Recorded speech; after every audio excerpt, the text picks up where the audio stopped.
আসসালামু আলাইকুম viewers, welcome back to my channel Shad Bangladeshi food Ninja. আজকে আপনাদেরকে দুধ দিয়ে লাচ্চা সেমাই রান্না করে দেখাবো।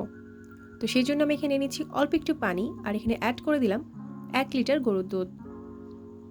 এখন খুব ভালো মতো ফুটিয়ে নিব এবং ফুটিয়ে নিয়ে দুধটিকে অবশ্যই ঘন করে নিব। ঠিক মোটামুটি 1 লিটার দুধ অর্ধেক করে নেব।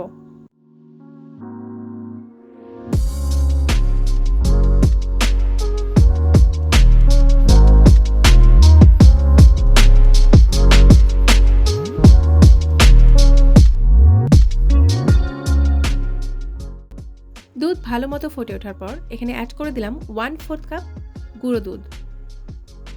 ভালো মতো নেড়ে দিতে হবে।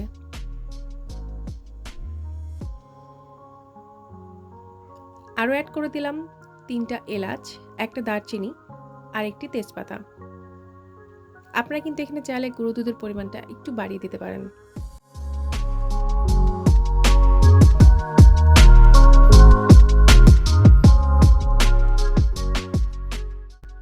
ঘন করার জন্য দুধটিকে একটু ফুটিয়ে নিব। এর মাঝখানে অবশ্যই আমাদের চ্যানেলটিকে সাবস্ক্রাইব করতে একদম ভুলবেন না। দুধ মোটামুটি ঘন হয়ে এসেছে। এখন অ্যাড করে দেব চিনি। আমি এখানে চিনি দিয়েছি 1/2 কাপ। আপনারা আপনাদের টেস্ট অনুযায়ী দেবেন। ভালো মতো নেড়ে দেব।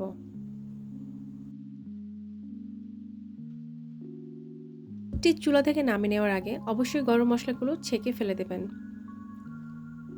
একটি সার্ভিং ডিশে আমি দুধ ঢেলে নিচ্ছি।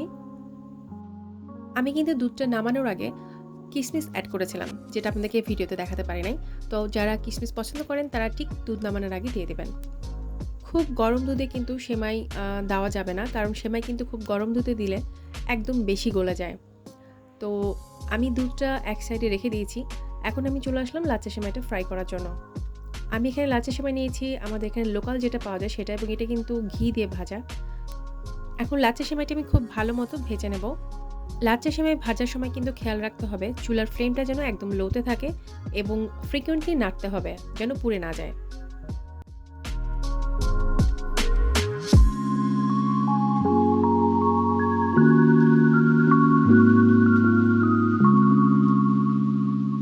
দুধ কিন্তু এখন তীব্র গরম নেই, সো এখন সেমাইটা দেওয়ার জন্য পারফেক্ট টাইম।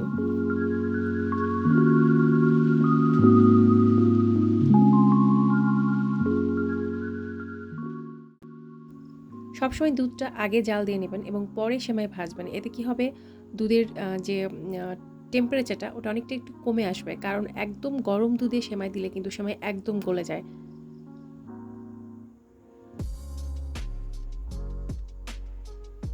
এখন এখানে অ্যাড করে দিলাম কিছু ড্রাই ফ্রুটস। অবশ্যই খেয়াল রাখবেন সেমাইয়ের পরিমাণটা যেন দুধের চেয়ে কম হয়, কারণ যখন সেমাইটা দুধের মধ্যে দেবেন তখন মনে হবে যে দুধের পরিমাণটা একটু বেশি, কিন্তু সেমাই কিন্তু দুধ অনেকটাই টেনে নেবে। যখন সেমাইটা ঠিকমতো সেট হয়ে যাবে দুধ কিন্তু অনেকটাই টেনে নেবে। তো ঠিক সেভাবে আন্দাজ করে সেমাইটা পরিমাণটা ঠিক করবেন। এখন এটা 1 ঘন্টার জন্য রেস্টে রেখে দেব। আপনারা চাইলে কিন্তু ঠান্ডা হবার পরে ফ্রিজেও রাখতে পারেন। ফিরে আসলাম 1 ঘন্টা পরে। আমি কিন্তু সেমাইটি ফ্রিজে রাখি নাই, আপনারা চাইলে রাখতে পারেন। আর 1 ঘন্টা পরেই দেখতেই পাচ্ছেন সেমাইটি কিন্তু খুবই সুন্দরভাবে সেট হয়ে গেছে।